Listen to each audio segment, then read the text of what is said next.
Welcome to this awesome panel called Illustrating for Children's Books. I'm so excited to be moderating. My name's Lily Williams. Today we have some incredible talent here to talk to you about picture books, how to make them, how to create them, and how to get into this very specific field.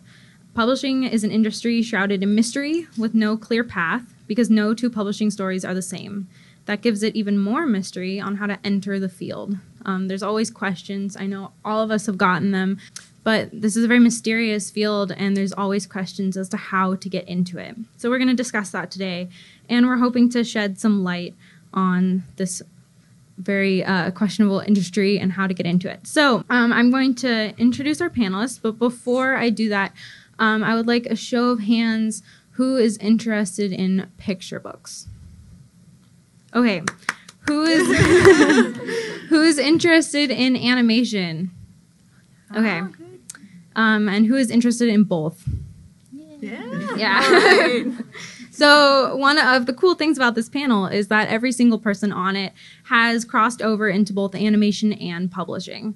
So we have a lot of insight as to the two fields, how they interact, how they overlap, and maybe how they don't at all. So before we get into that, we will have a Q&A session at the end of this. So if you have any questions, hold on to them, and we're going to dedicate a large chunk of time to anything that we don't touch on during this. So first we have Steph Laberis. Hi. Steph Laberis is a San Francisco Bay Area freelancer whose work can be seen in animation and publishing. Steph has worked with a variety of companies from Hasbro to DreamWorks TV to Facebook and Google. She has illustrated several Little Golden books, including the Grumpy Cat one, as well as other fiction and nonfiction books like Prudence the Part-Time Cow and Pipsqueak Slowpoke Stinkers, celebrating animal underdogs. Steph is the mother to a very sassy Siamese mix, and the former mother of rats and mice, has been called the Disney Princess of Vermin, a title she is very proud of. Anoosha Syed has lived all over the world and graduated from art school in Switzerland. She is now based in Toronto, Canada, where she works as a freelancer for companies like Netflix, Disney Junior, Random House, Boom Studios, and more. Anoosha has worked in several different areas of the children's publishing field, from board books to interactive books to middle grade chapter books, and is illustrating an upcoming picture book written by Karamo Brown from Netflix's Queer Eye.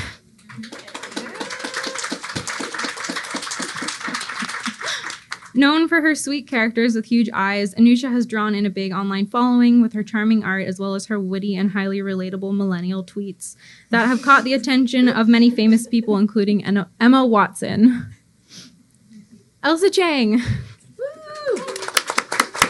During the day, Elsa Chang works for Disney TV, based here in Los Angeles, California.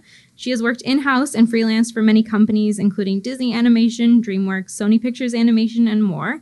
After hours, she has illustrated several books for Random House, Simon & Schuster, and has an upcoming book with Chronicle Books. Elsa can be found hanging out with her new hamster, Daisy, several birds, including internet-famous cockatiel Henry, her tarantula, cat, dog, and many shrimps. Fun fact about Elsa is once she was commissioned by Kim Kardashian and Kanye West to do a birthday invitation for their daughter. And my name is Lily Williams. I worked in animation in LA before transitioning to freelance and children's books full time. I live in Denver, Colorado, where I write and illustrate children's books in several different genres, from picture books through YA. You can find my If Animals Disappeared nonfiction picture book series out on bookshelves everywhere, and my upcoming graphic novel, Go With The Flow, will be out in January.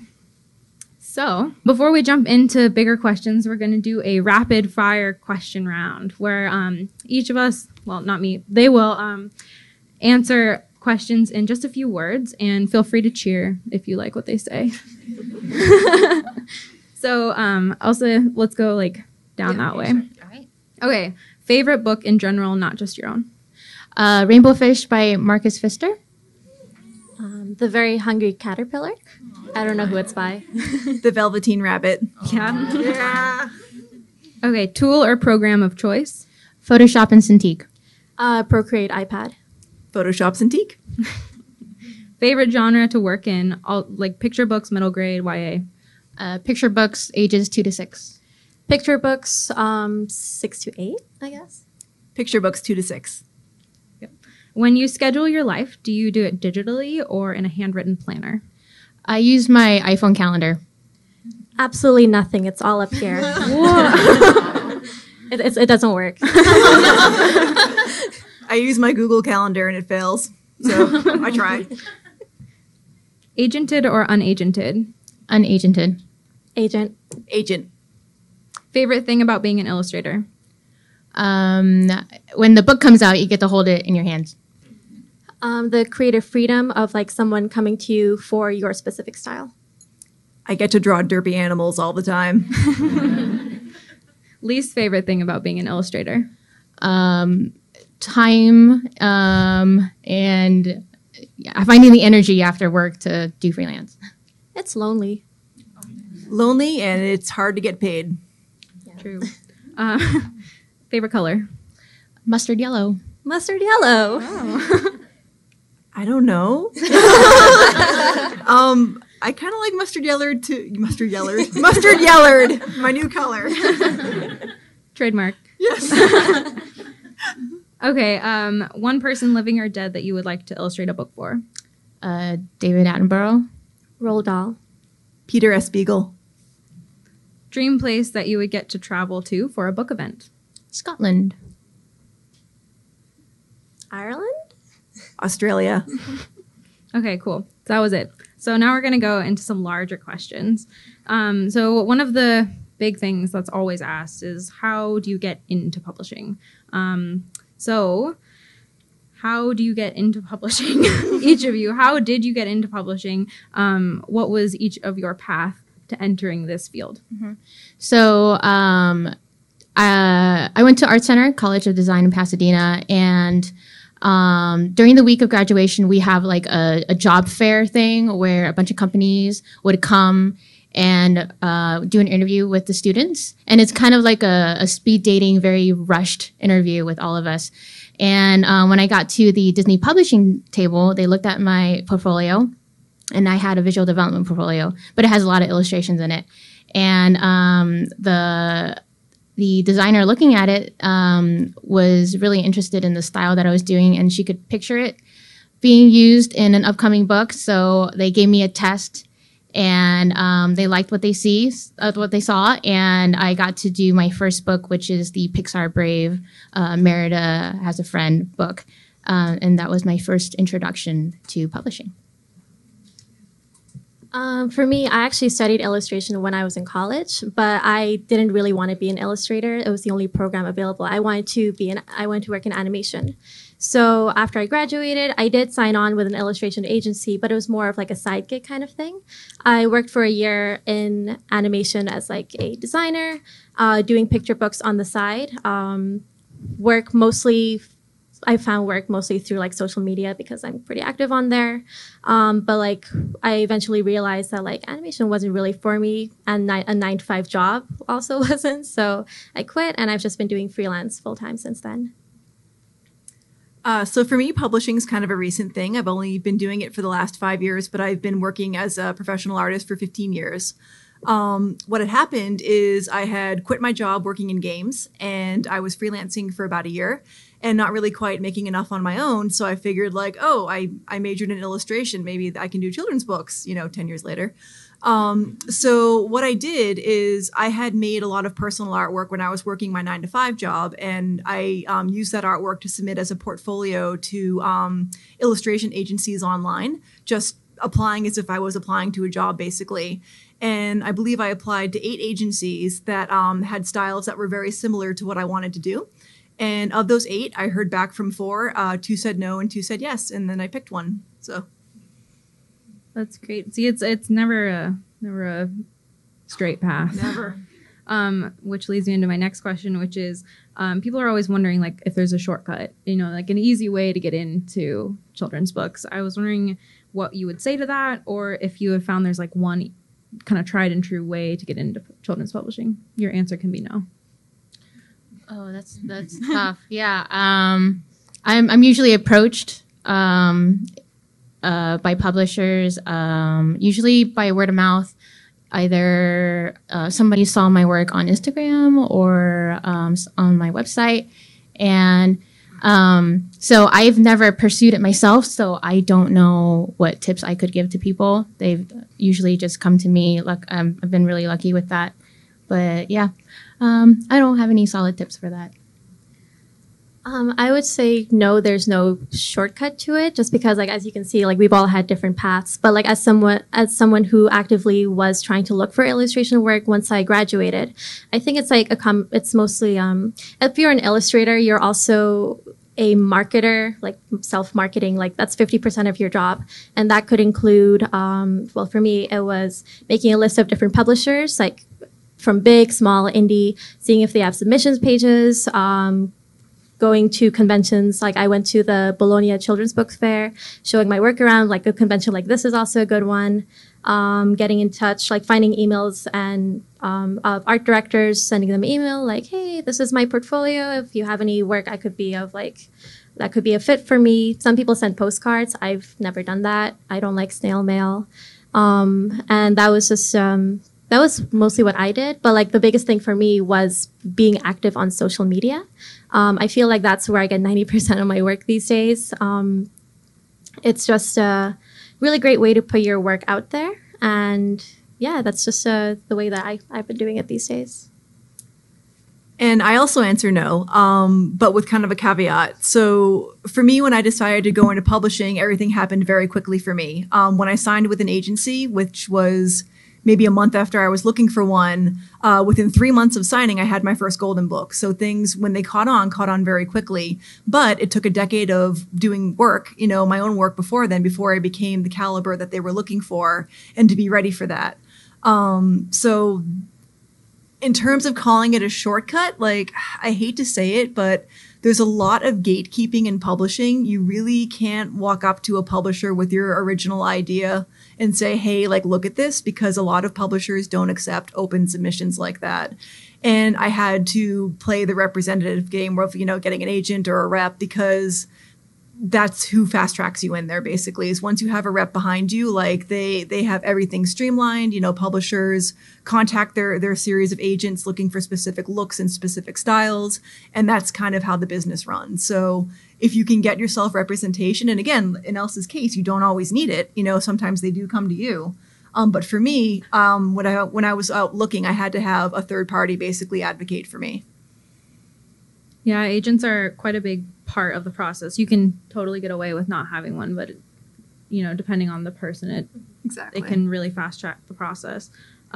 So if you have an agent, which would be you guys, can you speak to a little bit more about how you got your agent, or if you have any advice on like how to get an agent maybe? Yeah, sure. So like I've had 2 agents in the past, one which is the one that I signed on to right after, right in my last semester of college. And so that was, in all honesty, my artwork was not up to par, but like I submitted to probably like 50 different agencies, just like anyone I could find, and 2 got back to me. And one of them is the one that I signed on to. I'm not going to name who they are, but you can easily find out who they are. But my experience with them was not very good. I would say that like once you're doing your research, please like do your research. If you can, like contact any artists who are being represented to see what their experiences are with them. Because like personally for me, I saw that like most agencies which represent like a bunch of people, like around like 50 artists or more, they tend not to give a lot of time to their artists. It's kind of like a large classroom versus a smaller classroom. Like teachers tend to give more attention and love and care or whatever to like their students if it's like a smaller setting. And yeah, so like I quit them after a while, and then I thought about like going agentless for a while, because actually I felt that like 90% of the work that I was getting was found by myself, not through an agent. And so I thought I would be fine doing it by myself for a while. But my second agent, they found me on Twitter. Actually, I was doing another book called Bilal Cooks Dal. And then the writer for that, her agent, she asked me if I had an agent. And I said no. And she asked if she could be my representation.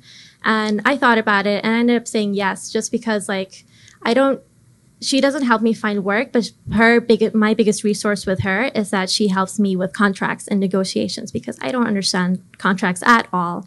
And like, I didn't think that like when you get a contract, I didn't think that like I could ask for more money or for more time or for more, anything. But she's been able to really help me with that and to keep me protected and things like that. So yeah, I would just say in terms of like looking for an agent, just do your research first. Yeah, I mean, that covers a lot of it. For me, I've been represented by the same large agency for the last 5 years. They're all I've known, and there's good things and bad things about that. Some of the good things are that while they're a very big agency, I don't know if I'm just one of the lucky ones or what, but they've treated me very well. I'm constantly working with them. I get like 5 to 7 books per year. And I don't write the books, so credit to all the writers who work hard. But they keep me very busy, and they're very open to negotiation for the fees. And if they come to me with a project that I'm just not interested in, they don't pressure me. Some of the cons, though, are that because they're a very large agency, and because I have upwards of like 4 agents working for me at the same time, they take a very large fee. And when I first signed on, I was like, oh, like it's publishing. This will just be part of my income. It'll be fine. I don't care if it's a big fee. No, I do like a lot of publishing now. So that big fee does add up over time that they take. So I wish that when I had first signed on, I had thought to renegotiate the fee down, because you can do that, of course. Worst they'll tell you is no. But you can kind of keep making adjustments as you go. Basically, like when an agency or a rep signs you on, like you're a risk. They don't know if you're marketable yet, so they're going to charge a pretty high fee to shop you around. But once you kind of prove your worth, then there's more wiggle room to negotiate and that sort of thing. So the more you know. Yeah, on the flip side of that, like I am represented by a very small agency. I think it's 3 women total, and for me, that means they take a smaller cut. And I can call them at any time and they will always answer. So it just depends on what you want and what your personality works with. And I think that's a huge part of finding representation, because these people are going to be the people fighting for your book or trying to get it published. So they're the face of your book at a publishing house. So you want it to be someone that you trust with your work and who's not going to represent you in a style that maybe is not authentic to what you want. Like personally, I would not want someone very aggressive representing me, because I'm not a very aggressive person. So good advice. So you guys kind of touched on my next question, which I was going to ask about if you get an agent, and a lot of people think like once you get an agent, you're good to go and your career is set and you're going to fly. But it isn't always smooth sailing. Sometimes you have to renegotiate contracts or renegotiate your contract with your agent. You do have a contract with your agent, so you have to sign something with them that makes it a mutual agreement, or you have to get another agent. So I was wondering if either or any of you have an experience where maybe like one book took longer to be sold and your agent had to fight for it, or if maybe you had a bumpy road with an agent, or just anything that is a little bit on the side of something that we might not all publicly speak on. Yeah, sure. So like with that first agency that I talked about, like one of the reasons that I left them also was that they pressured me to take on work that I wasn't really in my best interest, or ones that I didn't want to. So I have a general rule that now that I don't take on series work, so like multiple books, because I worked on a book series called Hank the Pet Sitter, 4 books, and it drained the life out of me. It was very low pay. It was like 30 spot illustrations that had to be done within a month, which is absolutely ridiculous. And so I took that on because it was probably my second project right out of school. And like they had kind of told me that, you should do this. And by the end of it, I couldn't, I absolutely hated it. And then a year later, the publisher, through the agency, they contacted me oh, we're doing the next 4 books in the series. And I was like, I don't want to do this. And my agent said, no, you kind of have to, you did the first 4. But the other thing was for some reason, this agency, I never got to see any of the publisher contracts. So I don't know what I had agreed to, in the sense of I had done the first 4 books, but did that mean I have to continue doing them forever? But in any case, I was forced to do another 4. It took up an entire 6 months of my life. I hated it, and thankfully, I've learned my lesson. I'm not doing series work again. But yeah, that was like a worst case scenario. Like, I'm glad I got out of that agency. But sometimes, I mean, ideally when you're looking for your agent, like, they should have your best interests in heart. And like, they should, like, the one that I'm with right now, like, she makes sure that, like, if I don't like something, she's like, that's fine. That's perfectly fine. If this doesn't suit you, we'll move on to the next one. Like, she doesn't pressure me to do anything that I don't want to do. And that's what an agent should be like. She's like my cheerleader, which I think like you mentioned that, right? Yeah. Yeah, I've been pretty fortunate with my agency these last few years. Like I said, they don't generally push back if I'm not into a series or a title or something. They're not going to push back too hard on it.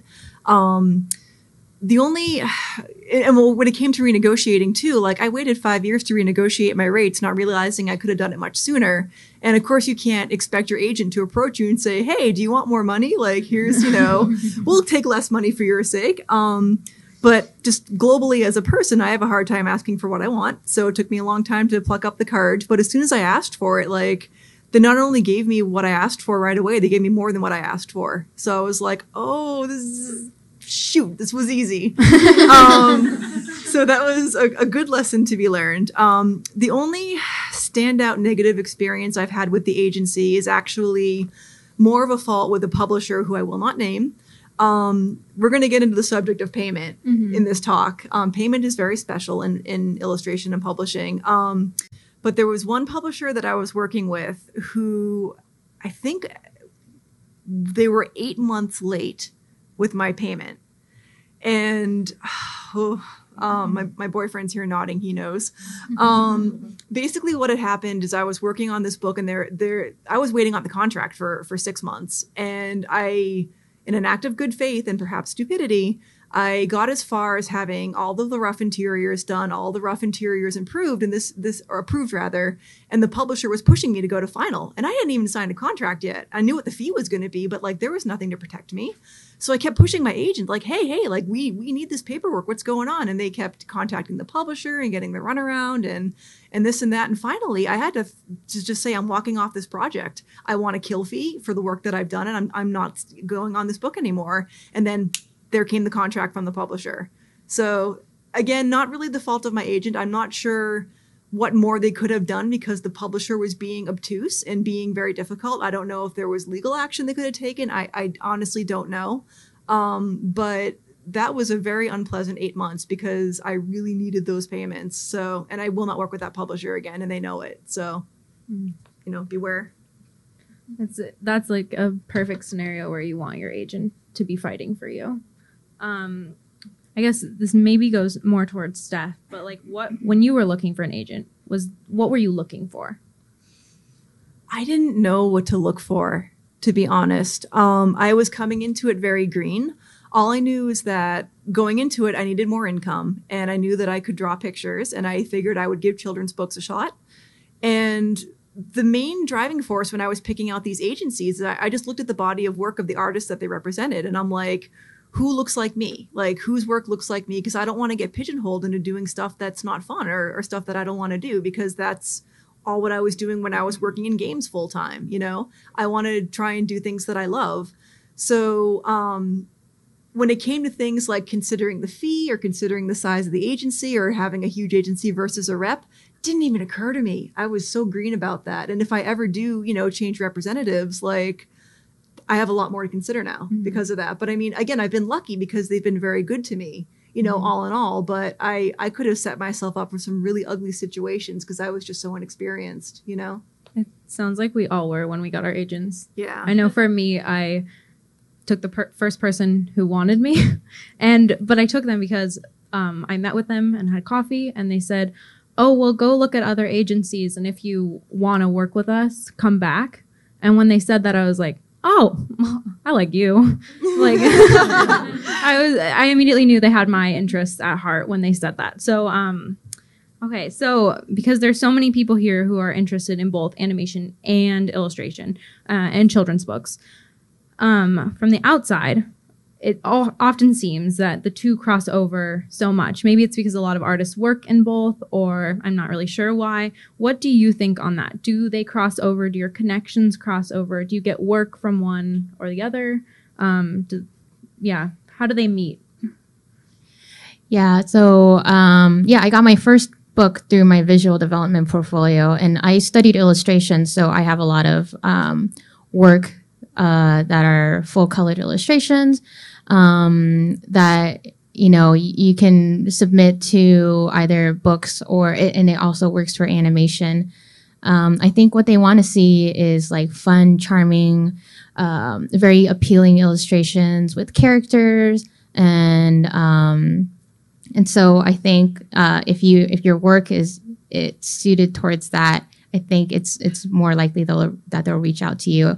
Also, when I was at DreamWorks Television Animation, I was approached by DreamWorks has their own little publishing house as well, and I was approached by them to do like a little side gig for them, and they have a bunch of properties that they own, and they wanted me to do a book for them. And at the same time, during that, my day job was doing character design on a project. And then I think my name might have been in the database.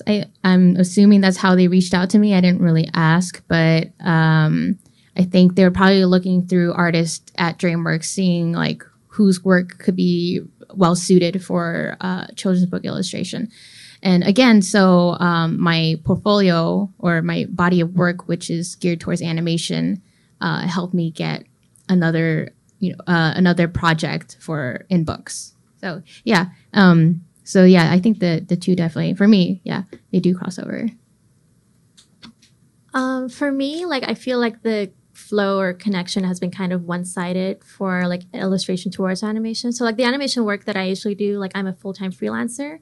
All of the animation work that I've done so far is still like in development. So like no one has seen it. And so like there hasn't really been an opportunity for like publishers to see that work for it to cross over. But on the other hand, like a lot of my books have given me a lot of opportunity in animation just because like recruiters might see my picture books and think that it's a really good fit for preschool. So I do a lot of development for preschool, like designing characters and stuff.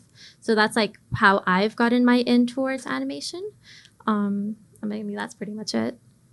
Yeah, I'm actually really similar to Anoosha. My pendulum kind of swings back and forth. Like they both kind of feed each other.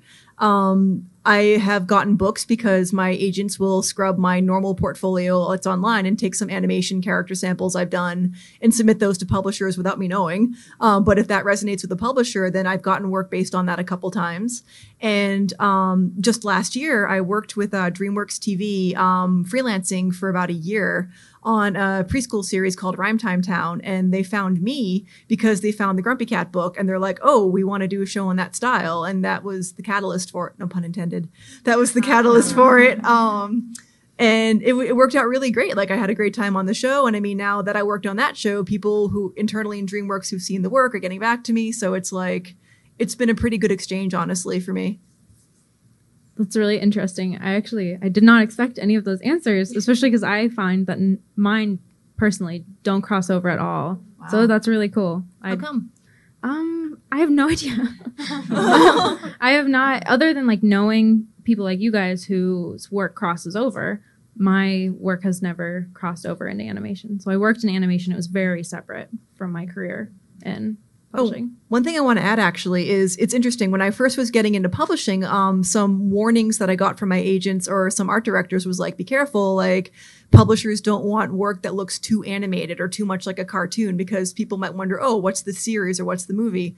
But I haven't experienced that, to be honest. Like I feel that my animated characters, because my characters look so animated, that's what publishers like. They like lively, expressive, exaggerated characters. And I mean, certainly, like I'm not doing this in like cell shading. You're not going to look at this and think it's a Bugs Bunny cartoon. But I have found that having a background in animation and kind of having that training in staging and posing and silhouettes has strengthened my illustration portfolio and strengthened my publishing career. That's interesting. Very good. Okay, so Elsa, because you have crossed over and you've done books for animated entities.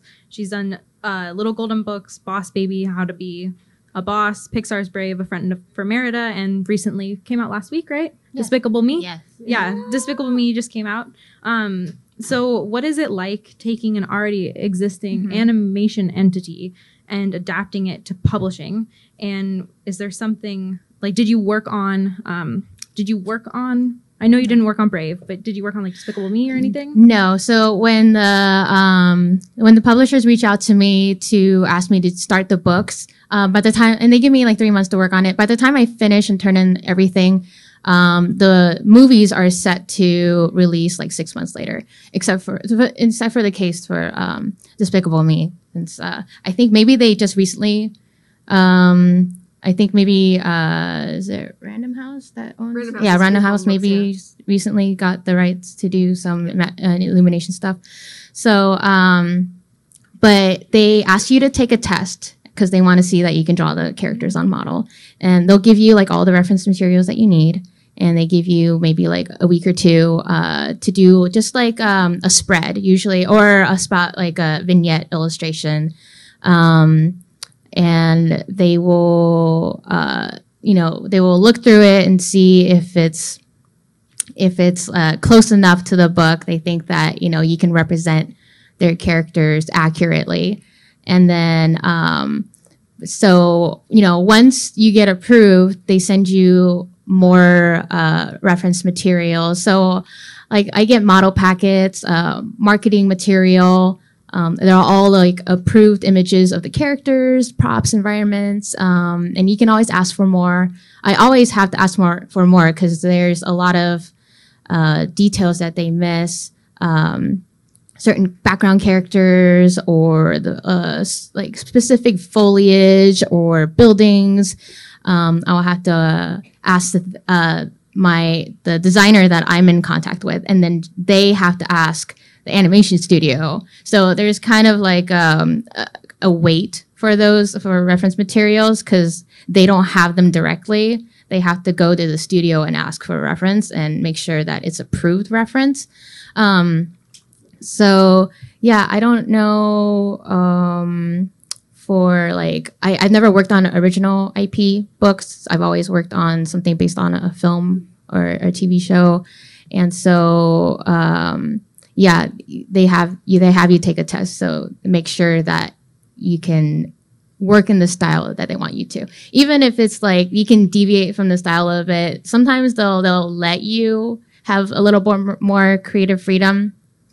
But most of the time for movie properties and stuff, they want you to be pretty close to the film characters. Yeah, like how strict are they? Like after you've given like your first pass, do they come back like, oh no, her face is like this, her face is like this? So if it's not like 100%, they'll do drawovers. I think the most difficult one for me to work on, where I had the most drawovers, was Despicable Me, because the minions' heads aren't perfectly round. It's like this weird pill capsule where it's like it goes up and then there's like a little corner and then it rounds, and so I drew them just like round, all of them, and it wasn't correct, so I had to go back and redo all of them. So there's a very specific shape for the minion's head, and I didn't really know that. So yeah, that one they wanted it to be as on model as possible. Clearly you're not a big fan of minions. Clearly. To add to that, I haven't worked on any movie properties or anything, but Grumpy Cat is considered licensed, and I had. You're stealing my next question. Oh no! No, go Am for I? it. No, go for it. You know, no. With Grumpy Cat, she's not a movie. Is there a movie? There was a special, but she's not a property like that. But the rules for her were so loose compared to what you had to go through. The only feedback they ever gave me on the Grumpy Cat books was, make sure she has the right number of toes. Like, they didn't care. That was their sticking point. Number of toes and like make sure the whiskers curl. That was it. Like, they didn't care. Well, and I shouldn't say they didn't care, but they were fine with the style I did. They were fine with the shapes. They were fine with the expressions. It was just, toes and whiskers. That was it. And I feel like I got off really easy because of that. There's another illustrator who's illustrated Grumpy Cat. Yes. Did you have to use that as inspiration? Nope. So kind of like what they did with you, where they give you a test to make sure you can handle the IP. They had me do a mock book cover to see if I could handle Grumpy. And it's this exact cover. Like, I didn't think they were going to use the test, but they ended up using it when they signed on with me. And I feel bad. I wish I had done a better job. But like, I just submitted that and they were like, yep, that's the thing. And I was like, oh, I got really lucky because I know how much back and forth there can be, how much redlining and how much, pixel pushing is involved. Pixel pushing. Yeah. I've never heard that. That's great.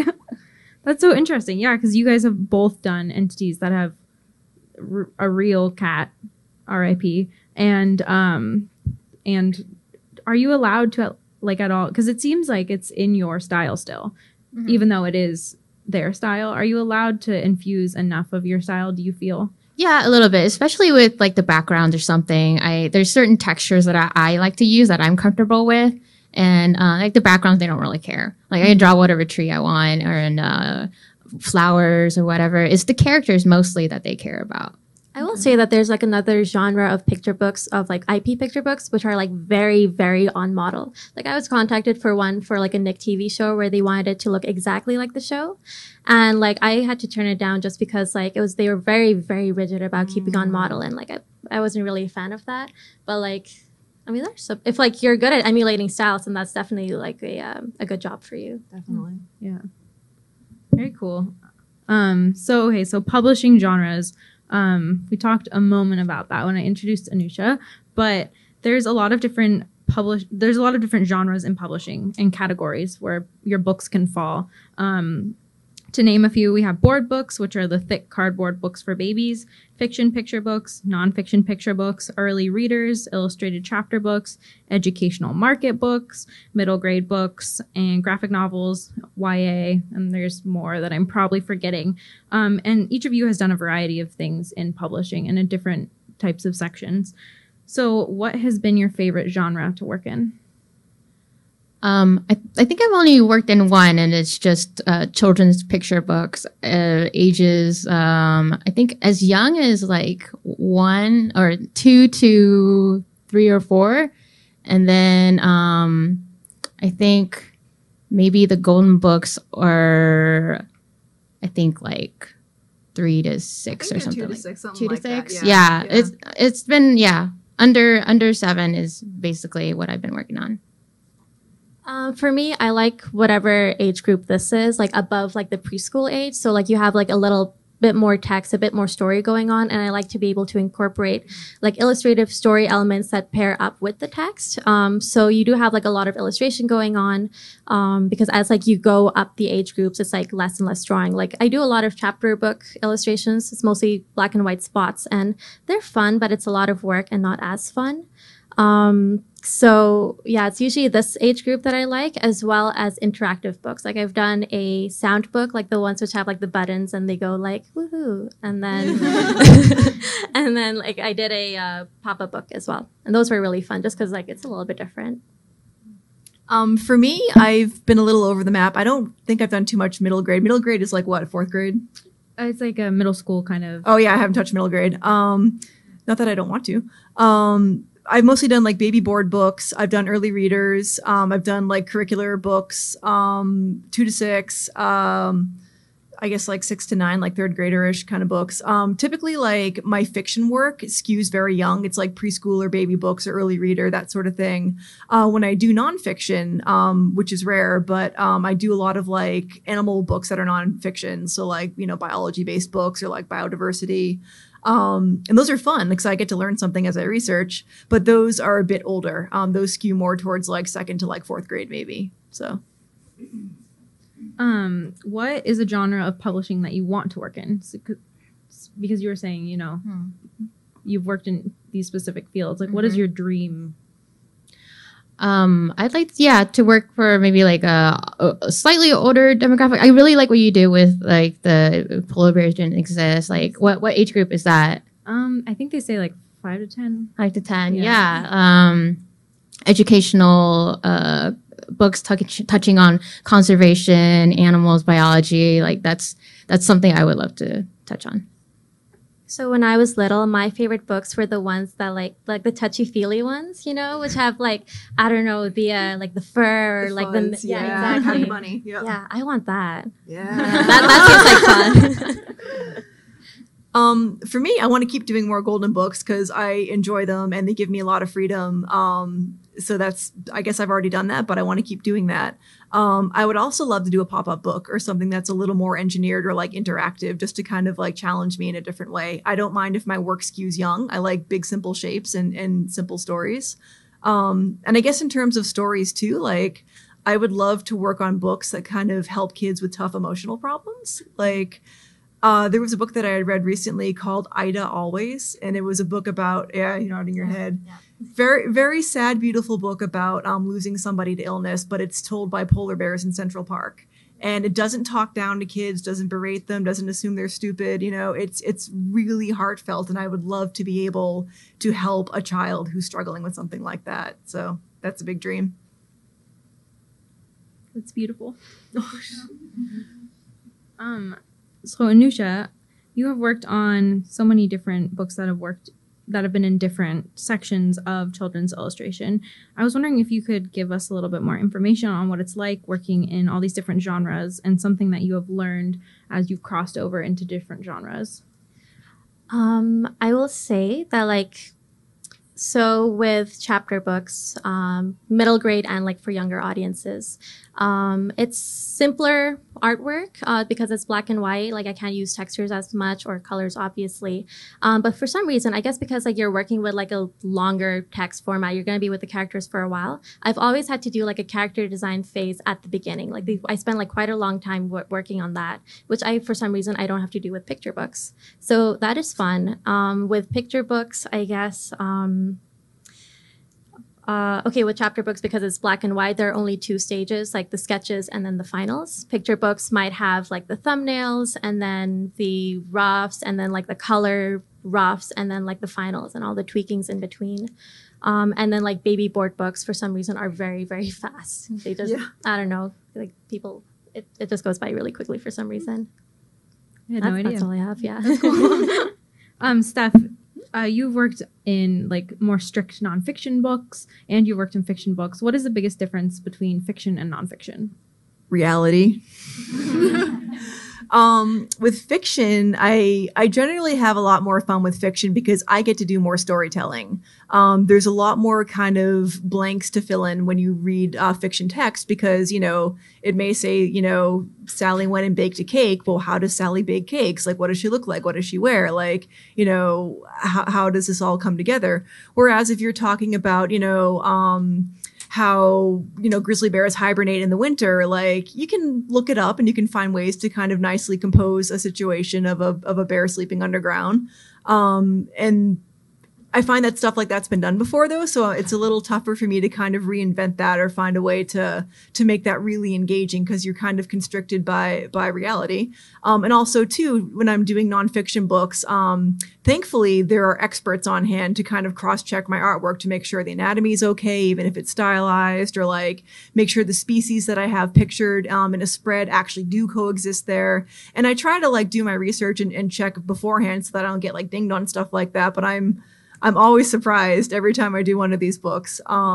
So fiction has a bit more, nonfiction has a bit more just challenges trying to get things right and just, you know, through checks and balances, I'd say. Are there any big like similarities between the two? Between fiction and nonfiction? Mm-hmm. I don't know, actually, because typically when I'm doing nonfiction, I'm allowed to really let loose with my style and be really with fiction. With fiction, I'm sorry, I keep getting them crossed. With fiction, I get to really let loose with my style and be like really cartoony and be like really silly a lot of the times. A lot of times I get hired for humorous books because my characters are just kind of out there. But with fiction, like some of the notes I'll get back, like when I did a little golden book about sharks, and it's a nonfiction golden book, which is unusual. But the first feedback I got on it when I did the cover is that I had the shark smiling, and they're like, "No, sharks don't smile." And I'm like, "Oh, okay, it's that kind of book." So it's just tougher for me to rein that in. You know, it kind of goes against my grain a little bit. Have you done covers mostly first before you start into the book?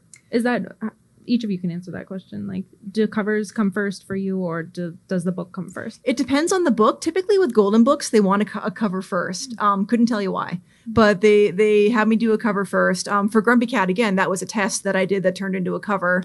But since then, the future Grumpy Cat books were all cover first. Same thing with the nonfiction ones.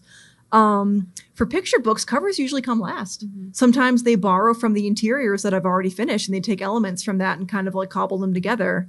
So I haven't really found a rhyme or a reason for that, to be honest. Oh, yeah, sure. For me, it's been like 50-50. Like sometimes I do them at the beginning, sometimes I do them at the end. Like I don't really know why. I guess like it depends on what kind of book it is. Because for this one, I did have to do the cover first because of publicity reasons. Like if you are going to be like promoting the book early on, then you need to have the cover on hand so that you're able to do that while the rest of the book is being made.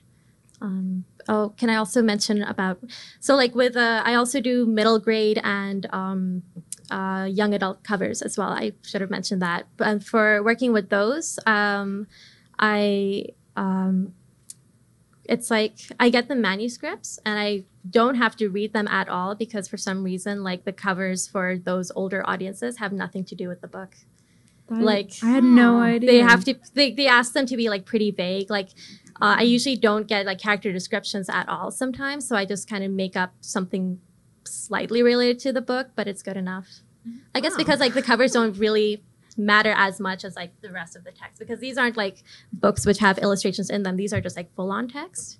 So I don't know why that is, but like that's just been the case for me, which is good because I don't like reading the books that I've gotten so far. They're not really fun to read, so I wouldn't want to read them anyway. Yeah, for the golden books, they ask for cover first, and for Disney Publishing, they also ask for cover first. I think they just want to see an overall feel of what the rest of the book is going to look like, and I mean, don't judge a book by its cover, but they're definitely judging your art by the cover and what it's going to look like, what the interior is going to look like. I've done 2 books. One is Sherlock Gnomes. The other one is Boss Baby, where I didn't do the covers for them. They just grabbed like a CG screen capture of the characters and just put it on the cover of the book. So you wouldn't even know it's an illustrated book unless you open it up and look inside. So yeah, those ones are kind of it's not as easy for me to sell because people just walk by it and they don't know it's illustration inside. They think it's screen grabs. Yeah, they think exactly. So I think from now on I'll probably like ask more like because sometimes they don't tell you when they reach out to you that there's no cover for you to draw or something. But I think from now on I'm gonna definitely double check. Yeah, that's okay. So we touched on it for a second earlier, organization and timelines. So books can take a long time from start to finish, and sometimes you can work on multiple at the same time. Most of the time you work on multiple at the same time if it's your full-time career. So I was wondering, how do you stay organized? You guys mentioned maybe not as well as you'd like, but how do you make sure that you're self-starting and you are making sure you get your work done while staying on a deadline? Yeah, so my day job is I work 40 hours at a studio, and then usually I dedicate maybe 2 to 3 hours a night working on my freelance, and I try not to go over that. Like I don't want to be up till like midnight or 2 a.m. working because like my health comes first. And so sometimes I'll do a full day on the weekends or do a half day on the weekends. And they let me know they might want to see sketches first. And then so I hit that deadline sketches. I try to plan it out where sketches don't take that long for me. So I can finish the whole book, all the sketches in like a week or something like that. And then next they maybe want like a tighter sketch. And then after that's approved, they want the color. Color takes the most time.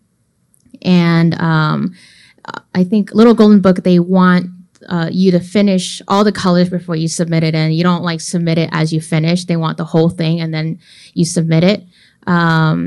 So yeah, it's just, I try to give myself a couple hours, no more than 3 hours a night to, try to work on it. and then spend the majority of my weekends trying to catch up on whatever I couldn't do on the weekdays. I think my biggest flaw as an artist is that like I can't organize myself at all, just like in terms of the schedule. Like I've tried like using a planner. I've tried using apps like digital, like nothing works. Like I tried for like 2 weeks and then I just stopped. I think I'm just lazy. But what in general, what like at least I try to do is like once I get like the emails with like the deadlines, I write them down somewhere, either in my calendar or somewhere, and then just try to go from there. If I have like a lot of projects going on and I need to be on it, then I'll try to schedule it out that like, okay, I have 30 pages and I have like 40 days to do them. Let's block it out exactly, you know, when I'm doing this when. And I'm very thankful for when I do that, because I don't do that very often. And it actually helps. I don't know why I do it more often. But like, yeah, so that's like what my scheduling is usually like. But in general, the other reason I don't schedule or like plan that much is that being a freelancer or like just illustrating in general, it's kind of unpredictable. Like I might have a project that says like, okay, you're going to start, your start date is today, likely we'll finish up 6 months from now. And then I'll hand in my sketches and then I don't hear back from them for like 2 or 3 months, and then like the deadline gets shifted.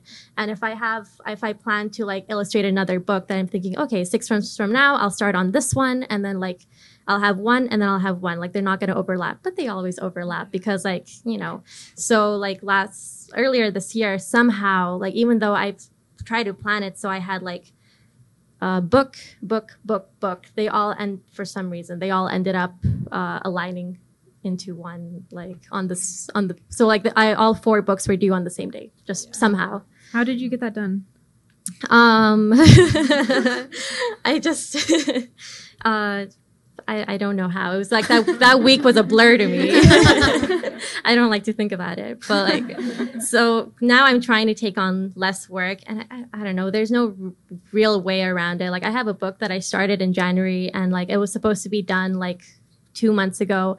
And like, I still haven't started the finals. I don't know when I ever will. It's just unpredictable. So you guys shouldn't plan for anything. It's just accept the chaos. I can wholly endorse her experience. I have a very, very similar experience with that. I do keep a Google Calendar, and I have daily tasks laid out, you know, and they're all color coded, and I can just grab them and shift them around as the projects shift, and I do shift them. But I'm just not good at managing my time. I've taken on a lot of work, and I had to out of necessity. And a lot of life events happened last year, so I got behind in work, and it all just kind of dominoed on itself. And unfortunately, now I'm very burnt out. So working is harder than it should be. And unfortunately for my character quality, I'm an 11th hour finisher. I don't really get cooking until I know it's dire. So despite my best efforts, I have a hard time motivating myself to really plug through something unless I know that like, oh God, it's now or never, which is terrible and very bad for one's mental health. So although I have a very nice visual organization plan, it hasn't stuck, and it's been 5 years. So I don't really have an easy answer to that, unfortunately. Stuff gets done. I did realize that most publishers build in a buffer of like a couple of weeks to each deadline. So if you have a life event or like, you know, you get sick or whatever, like you can just ask for it and it's there, and they don't hold that against you at all. Mm-hmm. So I've been abusing that. But you know, you do what you have to. Like I've paid a high price for burnout. I mean, my health is starting to get a little weird. So, you know, just don't push that far, you know, just try your best to keep yourself at the forefront. So I'm also a last minute worker, and like a trick that I like to do is that like once I get like the email which has all the deadlines on it for whatever the deadline is, let's say it's like next week, I put in on my calendar that it's due a week before that. And then so like when I'm working on it, I'm like, yeah, okay, like this is fine, I've got time. And then suddenly I'm like, okay, it's crunch time, I gotta work on this. And then I'm stressing, but I'm getting work done. And then I see, no, I still have a week left. Thank you, past me. Yeah, that's smart. But do you do that and then remind yourself, oh, but I did that on purpose, I still have more time? Usually I forget. So like it's all of it. Oh, good. Oh, that's like, I'm just going to add that I'm the 100% exact opposite.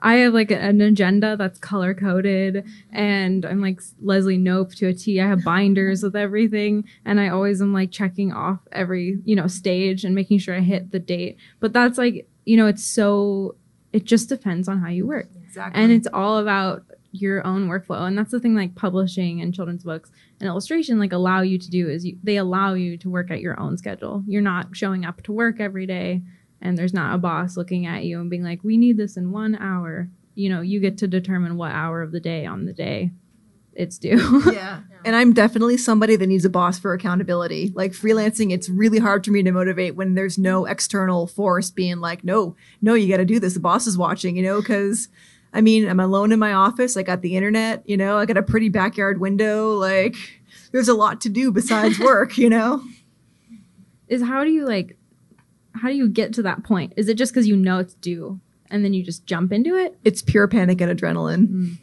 And it's terrible. Don't do that. But I don't know how else to be. Okay. Because I want to leave plenty of time for audience questions, I want to jump to talking a little bit about money.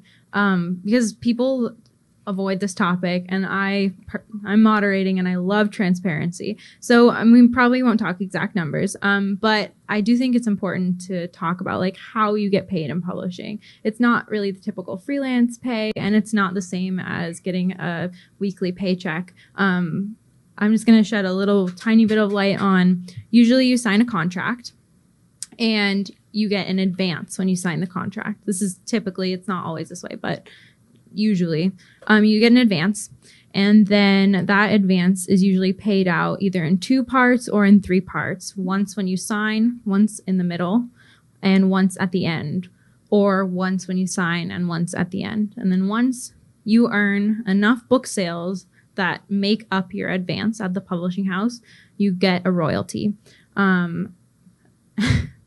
And most people don't want to talk about it, but most picture books do not ever earn out. So if you hit the point where you make your royalty, you usually get somewhere, which was negotiated in your contract with your agent or by yourself, between 10 and 20%, depending on the book and how much you did for it. So with that being said, do you guys have anything you want to shed light on, how you get paid, anything like that? Yeah, so I guess I don't get royalties, but I think it's because I work on existing properties. So it's a flat rate for each book that I've done. And it depends on how many pages there are, if there's a cover, and I think maybe even like their budget might play a role in it. Because, after doing the Golden Books, which is, probably... Random House is one of their best sellers probably in children's book. The flat rate was pretty high and is probably the highest that I've done so far. Even more so than a little higher than Disney Publishing. After doing the Golden Books, I got reached out to again, but not the little Golden Books. It was still Random House, and they wanted me to do a book that has more pages, but the pay was a little less. So, and knowing like how much work and time I had to dedicate towards working on I think it's 24 pages for a little Golden Book, but not get paid as much, I felt like to me, it wasn't worth it. So I had to turn that down. You sign a contract, they pay you for signing the contract, and then, I do the sketches. I turn in the sketches. They pay me for that, and then I get my final third payment after I turn in all the color. And that's how. And I've never negotiated payment before. I think because I just never knew about it, and I never had an agent and to let me know. So I just always taken what they've given me.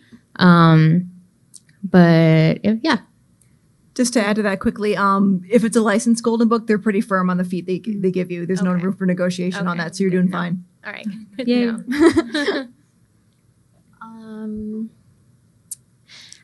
So all the books that I've worked on so far, they had not included a royalty until recently. So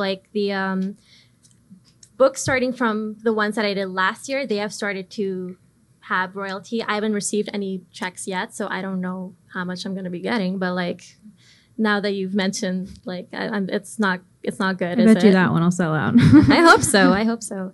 But yeah, I've discovered that like book fees vary wildly from publisher to publisher and like authors and like projects. I would just say that like the fee is a lot higher than you might think it is. But it also it does depend on like what publisher it is. Like the larger ones will probably be paying out more. Smaller ones might not. I might take on like the smaller paying projects if the amount of work matches up to it and if it's something that I really want to do. But like, yeah, like picture books tend to like pay a lot, but it just makes sense in terms of like the workload that you're doing. Like if I'm working on a picture book like this, which I've been working on 6 months, like if you're calculating that by like the minimum, like dividing that per hour, then you should be making more than minimum wage. So like whatever, when you start like looking into like the fees that you're getting from picture books, just make sure you do that calculation to make sure you're not getting screwed over, because I definitely have been before. And you should get paid upfront. You know, some people Yes. don't, but an advance is expected. Yeah. And royalties are often negotiable, especially if it's like work for hire or whatever. But and sometimes they try to get around giving the illustrator royalties. They'll try to give the author royalties, which is shady because you're doing like the same amount of work, or if not more. Yeah. And so if you do earn out royalties are paid twice a year. So you get paid usually September, October, and March, April. And you often don't get to know what you're going to get paid because that's proprietary information of the publisher until you get that check from your agent. Right. Yeah. For me, I mean, I like I said, I've been doing this for 5 years. I've never had a book earn out, and I haven't done very much licensed stuff outside of like Grumpy Cat. And I basically treat each book project as work for hire. The advance is all I'm planning on ever seeing. If I get royalties, great, that's gravy. But the thing you have to remember too is that the sales of the book, which will count against your advance, like you're not getting, like if they sell a book for $20, that's not $20 against my advance. That's just my percentage of royalties against the advance, which is oftentimes 20% or like even less, because I do share with the writers because I don't write my books. So I'm not planning on anything like earning out. It'll be great if it does happen, but it's just not in my financial plan right now. In terms of getting paid, though, you have to realize that publishing is very, very slow. They give you tons of time to do the book, but they're in no hurry to make sure your lights stay on. Some publishers I've worked with are really good. I've gotten paid within 30 to 60 days after invoice. That's relatively fast. A little side story, when I worked with DreamWorks while I was working on books separately, DreamWorks Animation, I was talking to HR and the woman was like, oh, I'm so embarrassed. We pay net 30, which is 30 days. And I'm like, that's great. Like, that's so fast. Like, you have no idea. But my average, on average, I won't see money until 90 days after invoice. And ideally, you hope that your schedule kind of like stacks so that you're constantly getting some payments from different projects, but it just never seems to work that way. I go months without payments and then I'll get a big payment at some point. But I mean, there's credit card bills by then. Life has happened. There's unexpected expenses. So it's a very, very stressful part of that lifestyle. And I'm just not flush enough in savings where I can coast for, a year with big gaps like that. So that's something that I really hope the industry improves upon, because it's very difficult and it's very nerve wracking to be like, I need this money. Like, where is it? Where is it? Having to chase for it. Yeah, I think there's like this misconception that once you get a book deal, you're like set for life. You're No. so rich, you can send everyone your book for free and you can show up to every event for free. And it's really hard because that's just not the case. No. You don't have a stable weekly income coming in, and sometimes it takes a long time to get paid. I guess I will speak just for a second on the flip side of that. So I don't usually take the largest advance possible because my books one is earned out, so I get royalties then twice a year. And what the benefit of taking a slightly lower advance is that it can earn out a little bit faster. You don't want to take one that's like below market value by any means. You want to get paid properly for your time because they are a huge time investment. But if one does earn out, it is quite nice to get that like surprise check twice a year because don't always know what it's going to be, and it can help for emergencies or whatnot. So that's like a little bit on the other side of that. So I don't know, I don't want to go into questions quite yet. Do people have questions? Is that okay? Oh, yeah, okay. Okay. I'm just gonna wrap up my end advice. I wanted to ask you guys if there was one thing you wished you knew before getting into children's publishing. Why don't you guys start? You start. Okay. I wish I went to business school.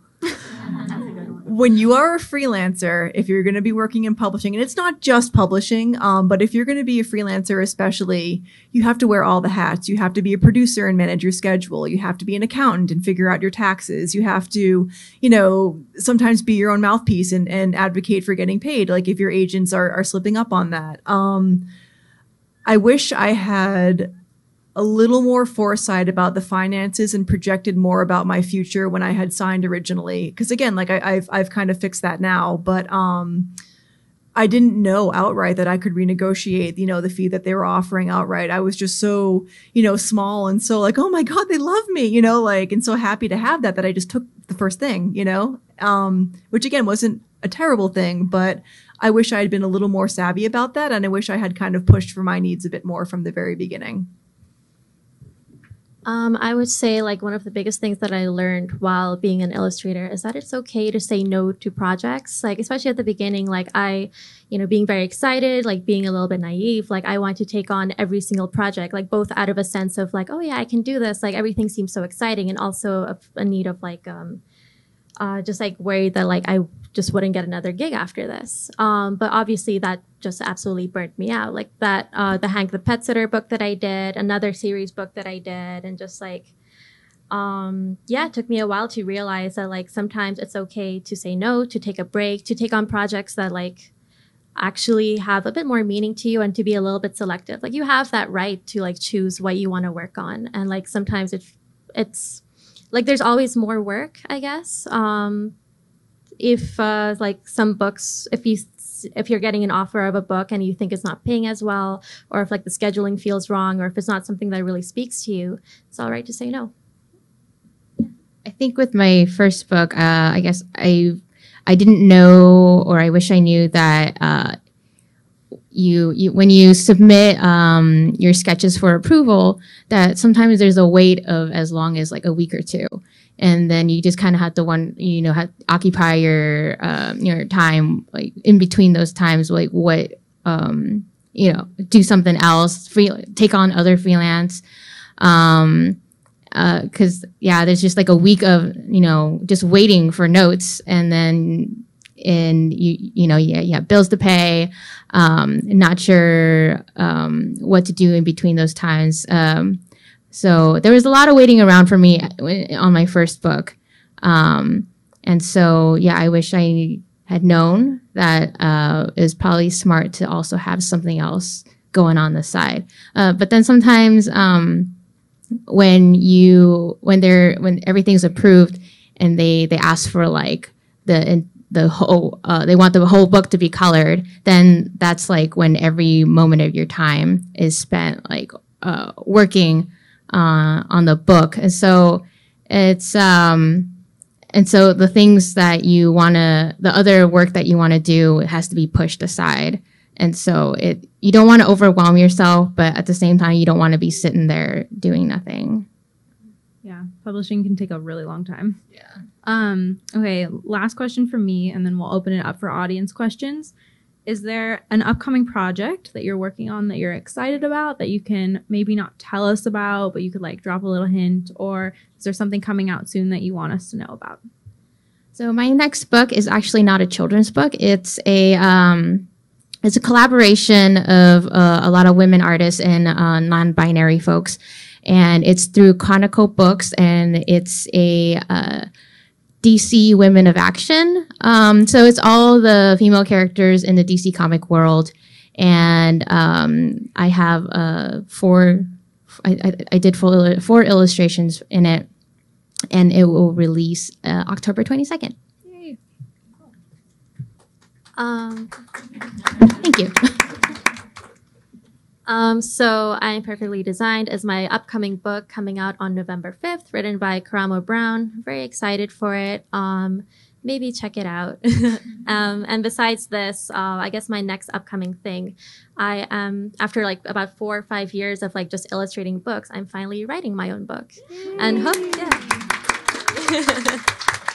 and it's still like early stages. Like I can't really say anything, but like hopefully it goes well. And like, I mean, I've always wanted to like be on the other side of things. Like I briefly mentioned this. I feel like even as an illustrator, like I feel like we don't get enough credit as we should. Like no disrespect to writers, but like I feel like we do a lot of work, and like writers tend to get like the top billing. Like they're the ones who go on like the school visits and everything. And definitely for like this book, which I mean I understand it's Karamo Brown, but like I did work too, you guys. Like notice me. So like I want to have I want to be able to create something that's like all me as well. So hopefully like watch out for that next year or the year after, or like 5 years from now, or who knows.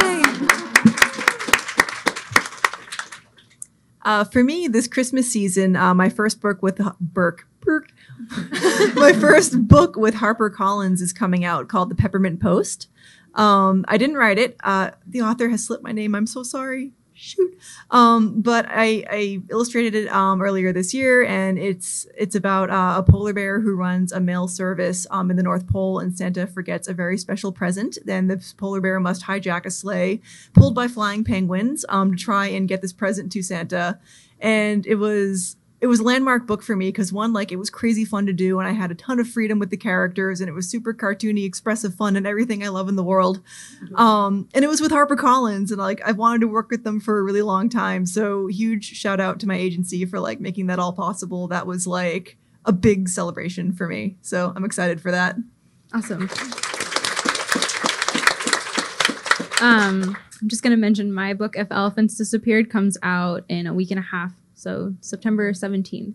So yeah. Okay, we're gonna open it up to audience questions. I'm wondering, do you think we need a mic? Is there a mic we can pass? Because these are all tethered. This one. No. Oh, does it work? No. Oh, yes. Yes? Yeah. Okay.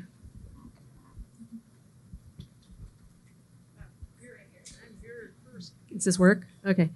So in animation, art direction is really tied to what you do. So you end up getting a lot of iteration. There's a lot of back and forth with the art director. And I'm really curious, like, what is art direction different? How does it differ in publishing with your books? And like, is it the same? Is it something, I mean, is there a lot of back and forth? Do you have more freedom? Luckily, there's not too much back and forth. I think the most important thing that they want you to hit is character model, that they want it to be on model. Like composition and color, they kind of just leave it up to your own, creative abilities. I don't think they try not to give too many notes, because I think they know they don't want to like drag the timeline on for too long. But for the most part, the notes that I do get are just character based, like the Minions heads, or drawing things a little bit more on model. Like when it comes to scenery and backgrounds, for the most part they don't care too much. They give me enough reference to where I could be like, oh yes, there's a rolling hills and a little barn house. And so I'll add that into the illustration. They'll be like, yeah, that gets the idea across. Maybe I'm just a bad artist, but I get lots of notes. Like, I mean, it depends on the project, but like, it'll be about like composition. It might be about consistency. I tend to like, a character might have a red shirt in one page and a blue in another. Like, I just can't keep track. Or it could be the writer. The writer might give notes sometimes as well. For me, like my notes in animation and notes in illustration are very similar, because my role in animation is previs, like early visual development. So I'm not even doing stuff on the production end. Like I'm not doing turnarounds, I'm not doing tight stuff. They're kind of calling me to hear my voice. So the type of feedback I get in animation is like, oh, let's try this character as a different animal, or like, let's try, the horn a little smaller on this unicorn. And I kind of get the same feedback in children's books, unless it's nonfiction, in which case the experts step in and I get all the biologists stepping in, and then it gets a lot more like nitpicky about, number of toes and fins and spots and that sort of thing. So.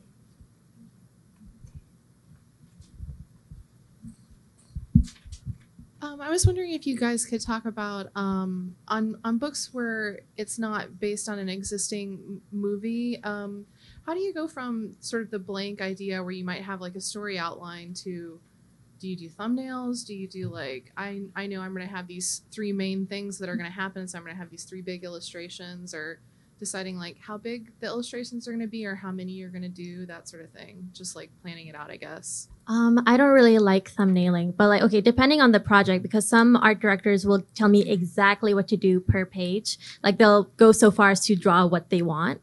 Some art directors will give me like a brief outline, and then some just don't give me anything. They're just like, do whatever you want. And those are the ones I like the least, just because I like a little bit of direction.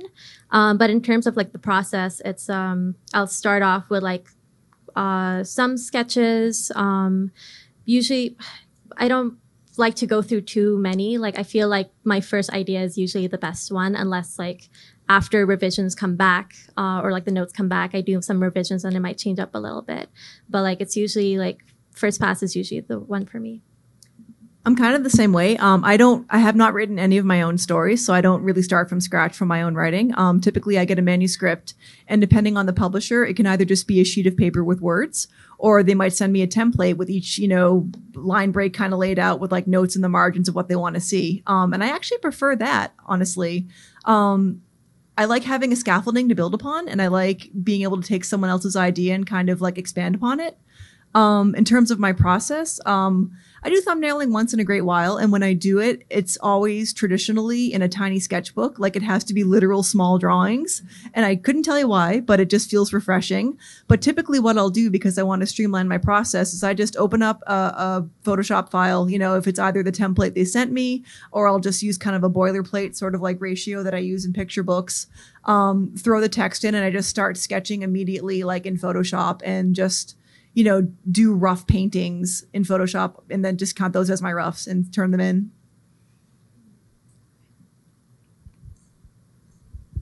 Hi, this is for Anoosha, really. So did you get the book deal for your author illustrator book? So no, I haven't gotten the deal just yet. Okay. So what's actually happening is that like the process is that me and my agent, I came up with an idea. Mm-hmm. I'm currently working on a draft. It goes back and forth with my agent since she's a literary agent. Like she has like the background in like editing and everything. So eventually, once we get to the stage where we feel like this is like a proper manuscript, I would then sketch out all of the pages and then do a couple of like fully illustrated spreads. And then we would send that out to several different publishers. And then basically the publishers would bid on it. So there would be publishers who have already expressed interest, who are wondering like, oh, Anoosha, when are you writing your first book? And then there'd be ones who my agent might think like, oh, they might like it. And so eventually the book gets sent to all these people, they bid on it, and whoever I like best, I guess we go with. Okay, I was just really curious about the pay difference between being an illustrator and an author illustrator, and does anyone have experience? You, yes. I'll answer that because I don't know. Smack it. I've only ever done one book that I have not illustrated. So all of my books are author illustrated, including my graphic novel. And yes, because you're getting half of it as an illustrator. And then as an author illustrator, you get the whole thing.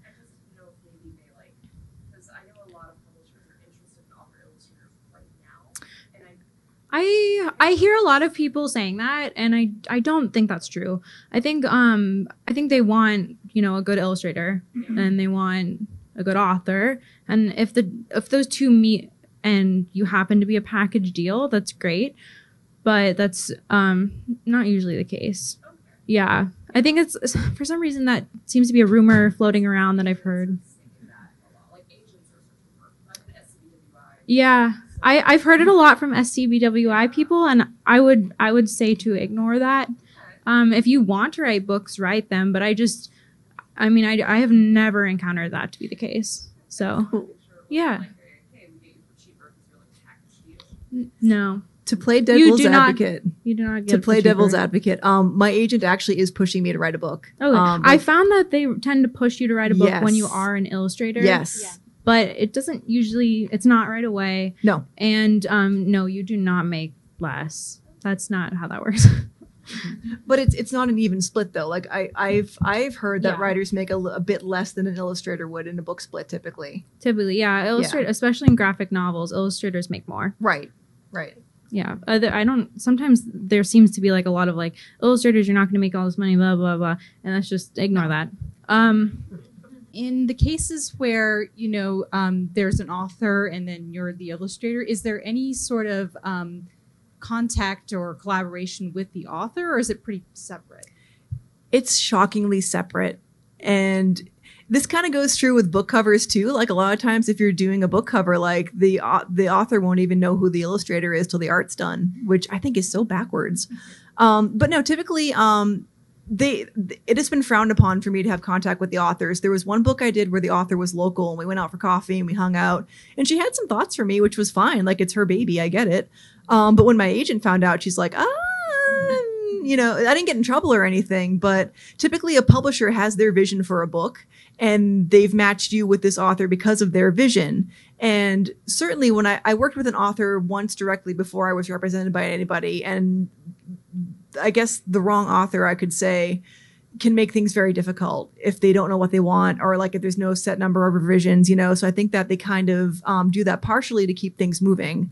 But when I'm working on a picture book, a lot of times when I get feedback from the art director, they have consulted with the author separately. So the author does get to see and play a part. And again, especially in nonfiction, because if the author is a scientist, then, they got to make sure what's what. So. Yeah, I would say that like on all the books that I've worked on, I've had like zero contact with the writer.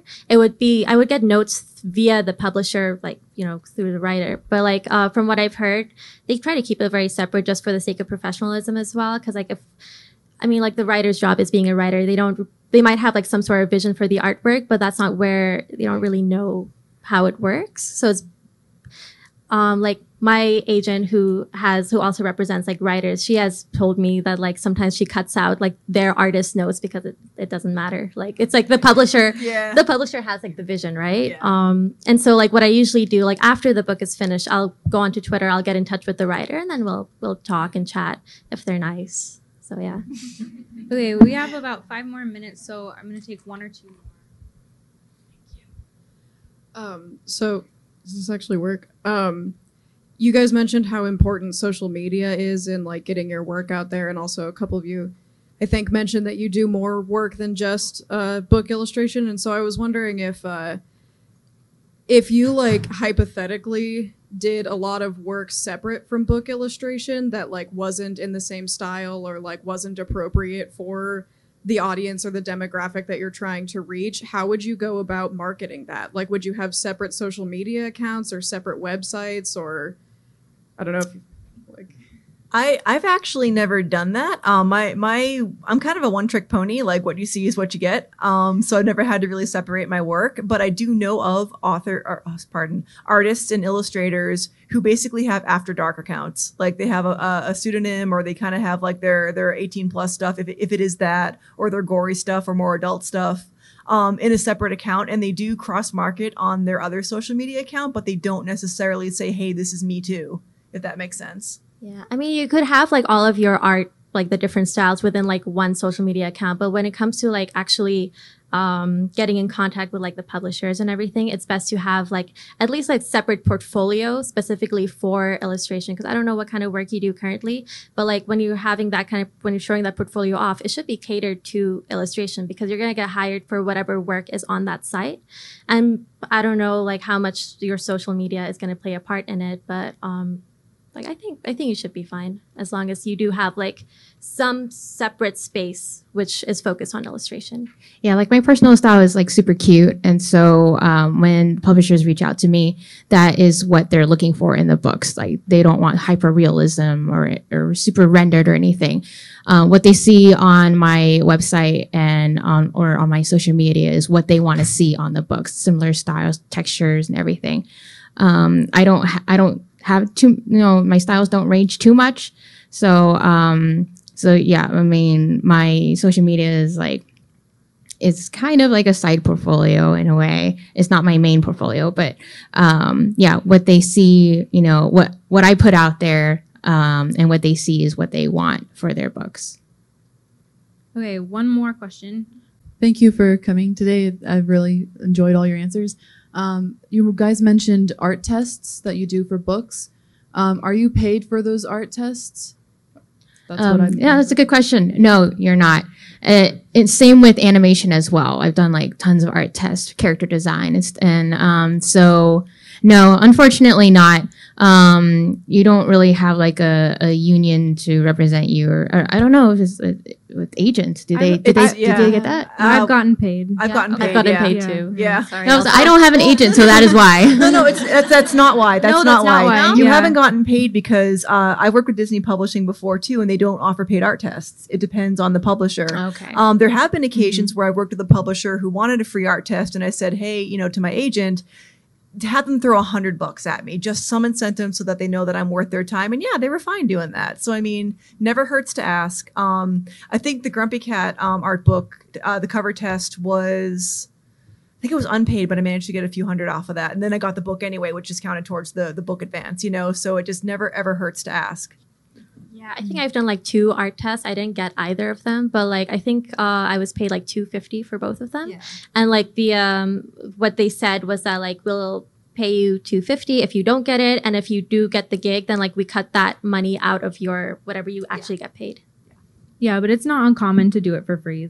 I know a lot of people who have done it for free, and it doesn't even matter if you have an agent. They'll say, no, we're not going to pay you for this test. And at that point, you just say, yes or no. Yeah. But yeah. Thank you guys.